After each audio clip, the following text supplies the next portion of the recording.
welcome to the Deeper Thinking podcast. The Deeper Thinking podcast is produced as an independent, ad-free project.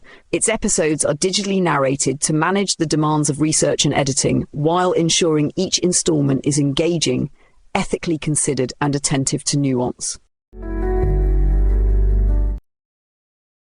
Work is not only the means by which life is sustained, it is the architecture of time itself. Through it, days take rhythm, years gather shape, and communities find continuity. Where work is secure, existence acquires coherence. Where it is precarious, time fractures into scattered fragments, leaving the future suspended. Insecurity hollows trust, disrupting not only the present moment, but the capacity to believe in tomorrow. As Aristotle observed, a flourishing life requires the conditions in which virtue can be exercised. Without stability, such exercise becomes impossible. Simone Weil reminds us that rootedness, being grounded in time, place, and responsibility, is essential to human dignity, yet insecurity rends those roots. To speak of labour is therefore to speak of more than contracts or wages. It is to ask whether people can dwell in time with steadiness, whether they may plan without fear, whether dignity can take root in the ordinary rhythms of life. Rights and protections matter because they affirm continuity over interruption, coherence over rupture, belonging over abandonment. The question that follows is simple, though its implications are profound. Will society treat work as a foundation upon which lives can unfold, or as a field of conditional promises where security remains always just out of reach? The answer will determine not only the nature of employment, but the very texture of human life, for it is within the cadence of labour that freedom either withers or begins to grow. And if in the end, work is the architecture of time, then the question is whether that architecture will be built from fragments or from foundations strong enough to hold the weight of human hope. Insecurity is not an abstraction, but a daily reckoning with fragility. It enters the kitchen table where rent is counted against uncertain hours, where meals are stretched, where the week dissolves into anxious calculation. A life built on precarious work is a life lived without rhythm, where continuity falters and the future feels perpetually out of reach. Precarity is not only the absence of security, but the theft of tomorrow. To endure this is to discover that time itself can be broken into fragments, each day disconnected from the next. Where work is unstable, life becomes a series of disconnected instants.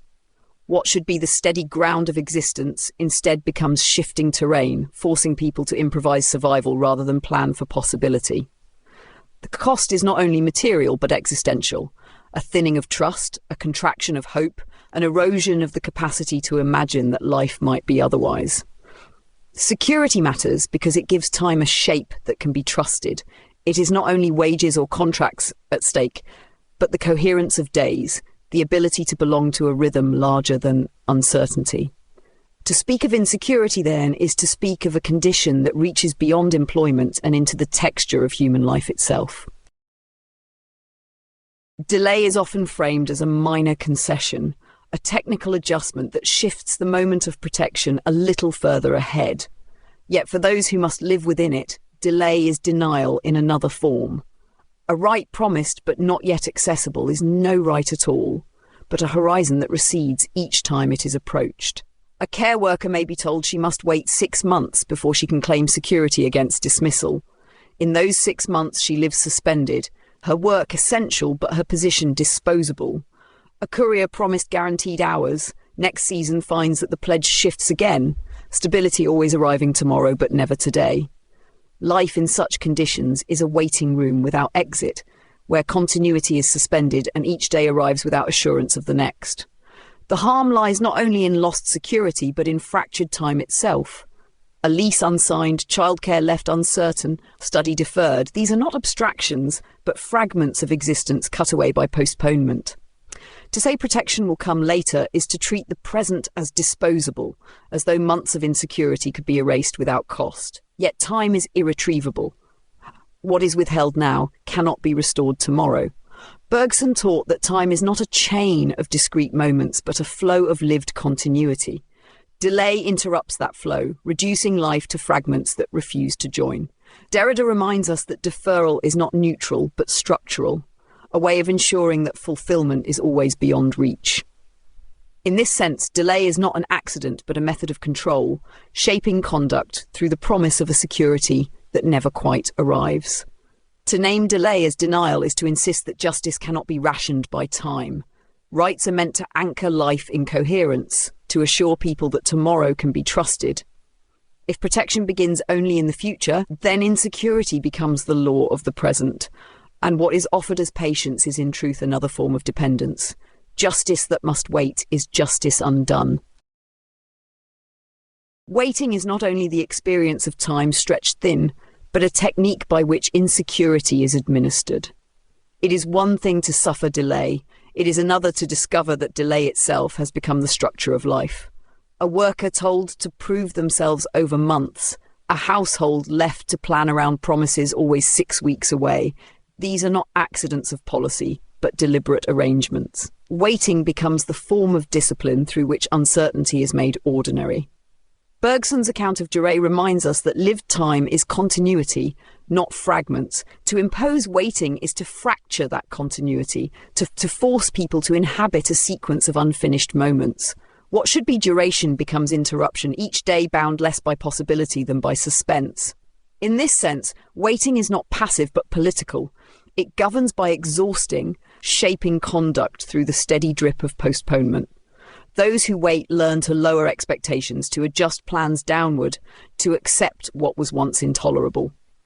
The lesson is quiet but effective. Instability is permanent, security is conditional, endurance is demanded. The harm lies not only in the suspension itself, but in what it teaches, that promises can be deferred without consequence, that time belongs not to those who live it, but to those who withhold its certainty. To wait under such terms is to find that the future has been seized, parcelled out by others, and that life itself is managed through delay. Exemptions appear small, but they carry the power to unravel universality. To grant protection in principle, while carving out exceptions in practice, is to declare that dignity is negotiable. A factory worker covered by one rule while her counterpart in another sector is excluded, a care worker shielded until her employer claims financial hardship, a courier told that his protection applies only after a qualifying period, each case makes visible the fracture. What was promised as common becomes conditional, and the idea of equal standing begins to dissolve. Kant insisted that morality admits no exceptions, for to deny universality is to treat some lives as means rather than ends. Simone Weil, writing of rootedness, warned that to withdraw recognition from even a single person is to destabilize the whole. Each exemption is thus more than an administrative clause. It is a declaration about who counts fully and who does not. The consequence is not only material but moral. Protections diluted by opt-outs train people to accept inequality as ordinary, to live within a hierarchy of worth disguised as pragmatism. Universality erodes not in grand gestures but in small permissions until dignity itself appears contingent. To resist exemptions is therefore to defend more than a rule. It is to defend the very possibility of a community where every life is accorded equal regard. Reform is most often experienced not in its arrival but in its absence. Workers are told that change is on the horizon, yet the weeks pass and their lives remain suspended. The disappointment is sharp, not because expectations were too high, but because promises carry within them the weight of trust. Nietzsche once described the capacity to promise as the memory of the will. When governments pledge transformation and fail to deliver, they do more than postpone reform. They corrode the very possibility of faith in political life. Numbers tell one version of the story. Analysts estimate that millions could be moved from precarious employment into more stable conditions if protections were enacted in full. But numbers are abstractions until they are lived. A reform is measured not only in statistics but in the household that can at last plan beyond the week, in the parent who knows their shifts will not vanish, in the young worker who is no longer treated as expendable. To delay these changes is to decide, implicitly, that some lives can endure insecurity a little longer, that the suffering of the vulnerable is a tolerable cost.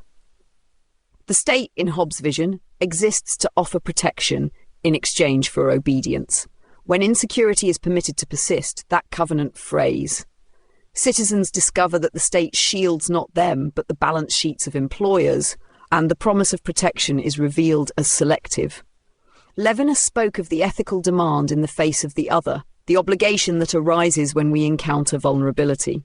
To pass reforms in principle but withhold them in practice is to turn away from that face, to deny recognition. In such refusals, the individual is reduced to means, a figure in economic calculation rather than an end worthy of dignity. Unions respond with suspicion because they remember. History is thick with examples where reforms announced with fanfare arrived diminished, deferred, or never at all. Their skepticism is not cynicism, but memory of betrayal.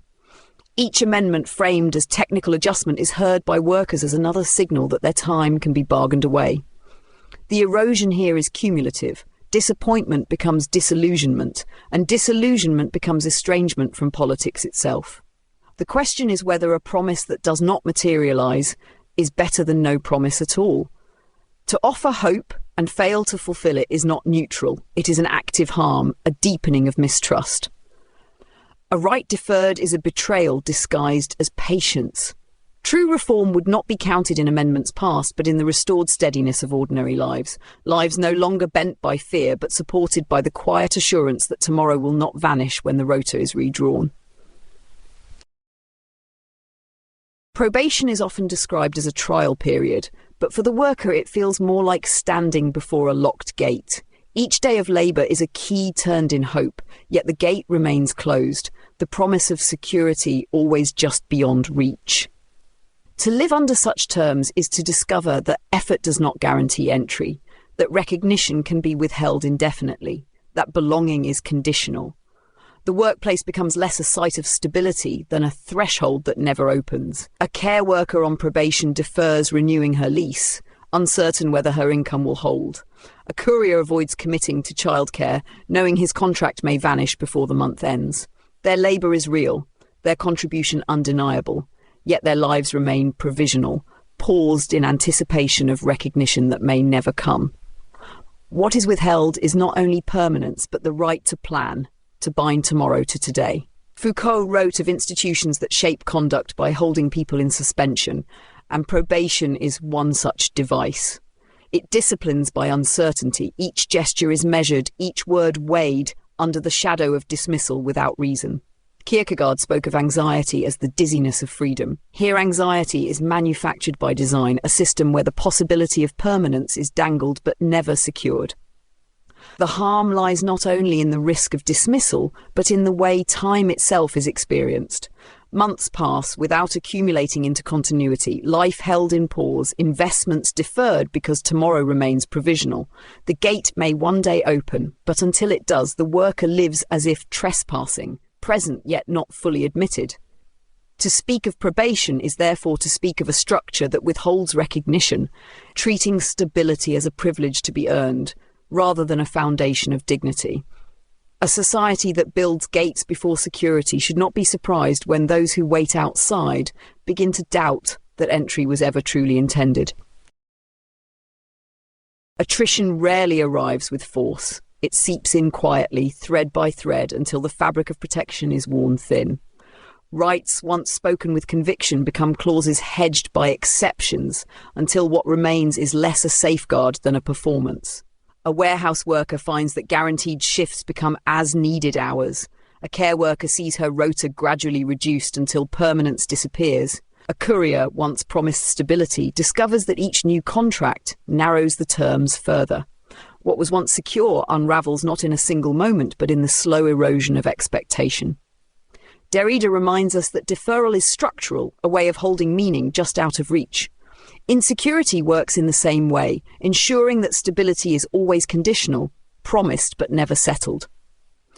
Levinas warned of the danger in reducing responsibility to convenience, of treating the other as someone to whom one owes only when it suits. Attrition systematizes that reduction, turning dignity into a fluctuating allowance rather than a shared foundation. The consequence is not only material but spiritual.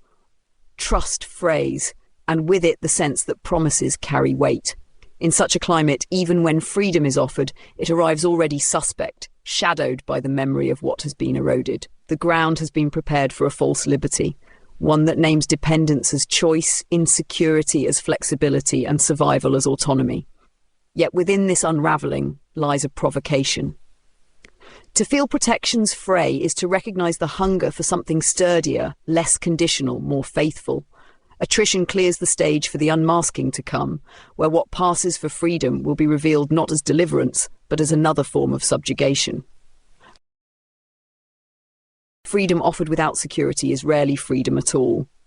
It is dependence disguised as choice, a script in which the worker is told they may accept or decline terms, but in truth faces only the difference between scarcity and abandonment. A courier may decline a shift, but the algorithm remembers. A care worker may resist an extra rota, but her hours vanish the following week. Such choices carry the weight of punishment, making autonomy a mask for obedience. Philosophy has long warned against such illusions. Marx showed how contracts can conceal coercion, presenting necessity as agreement. Judith Butler reminds us that vulnerability is not evenly distributed, but structured, made to fall most heavily on those least able to resist. In this sense, insecurity presents itself as flexibility, when in reality it is an asymmetry of power in which one party risks nothing while the other risks everything. The consequence is a hollowed liberty, stripped of substance. To call this freedom is to reduce it to the freedom to endure. Workers may be free to leave, but only into further insecurity, free to choose, but only among precarious options. The rhetoric of autonomy collapses under the weight of lived dependence. And yet within this hollowing, there emerges a hunger for the real. The exposure of false freedom sharpens the desire for its opposite, for a stability that makes choice meaningful, for a foundation that allows risk without ruin. Security is not an end in itself, but the ground upon which life can take shape. Without it, imagination shrinks to the scale of survival. With it, horizons widen toward creation, care and continuity. When protection is certain, a worker can plan not just for today's wage, but for a child's future, for the cultivation of skills, for the fragile but necessary work of hope. Stability allows time to unfold rather than collapse, to be lived as a story rather than endured as fragments. To name security as foundational is to reject the false freedoms offered in its absence. Dependence disguised as autonomy, precarity rebranded as flexibility. These dissolve when measured against the lived fact that freedom begins only when life is steady enough to sustain it. Freedom does not begin where security ends. It begins because security holds. The task is therefore to imagine not just work that avoids harm, but work that enables flourishing. Study pursued without fear, art created without desperation, relationships formed without instability pressing upon them. This is the deeper promise of protection, that it grants people the continuity required to build meaning across time. And so the question returns to where it began. If work is the architecture of time, then its design must be chosen with care. Will it be built from fragments, temporary and fragile, or from foundations strong enough to carry generations? The answer will decide whether tomorrow arrives as repetition of insecurity or as the opening of a future where freedom can finally take root.